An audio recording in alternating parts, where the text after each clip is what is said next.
بسم اللہ الرحمن الرحیم۔ السلام علیکم ورحمۃ اللہ وبرکاتہ۔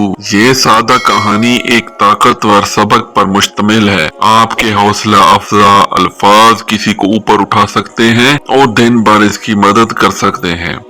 آپ کے تباہ کن الفاظ گہرے زخموں کا سبب بن سکتے ہیں۔ یہ وہ ہتھیار ہو سکتے ہیں جو کسی کی کوشش جاری رکھنے کی خواہش کو ختم کر دیتے ہیں، یا ان کی زندگی بھی آپ کا تباہ کن لاپرواہ لفظ کسی کو دوسروں کی نظروں میں کم کر سکتا ہے، ان کے اثر و رسوخ کو ختم کر سکتا ہے اور دوسروں کے جواب دینے کے طریقے پر دیر پا اثر ڈال سکتا ہے۔ مینڈکوں کا ایک گروہ اپنے مینڈکوں کے کاروبار کے بارے میں جنگل میں اطمینان سے کود رہا تھا جب ان میں سے دو ایک گہرے گڑھے میں گر گئے۔ باقی تمام مینڈک گڑھے کے گرد جمع ہو گئے تاکہ یہ دیکھیں کہ ان کے ساتھیوں کی مدد کے لیے کیا کیا جا سکتا ہے۔ جب انہوں نے دیکھا کہ گڑھا کتنا گہرا ہے تو باقی مادہ گروپ نے اس بات پر اتفاق کیا کہ یہ نا امید ہے اور گڑھے میں موجود دو مینڈکوں سے کہا کہ وہ اپنے آپ کو اپنی قسمت کے لیے تیار کریں، کیونکہ وہ مرنے کی طرح اچھے تھے۔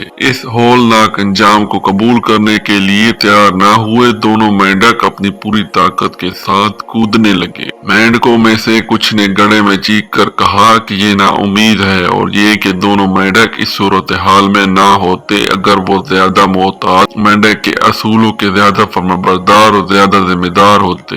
دوسرے مینڈک افسوس کے ساتھ چیختے رہے کہ اپنی توانائی بچائیں اور ہار مان لیں، کیونکہ وہ پہلے ہی مر چکے تھے۔ دونوں مینڈک جتنی سختی سے چھلانگ لگا سکتے تھے جاری رہے اور کئی گھنٹوں کی سخت کوشش کے بعد کافی تھک چکے تھے۔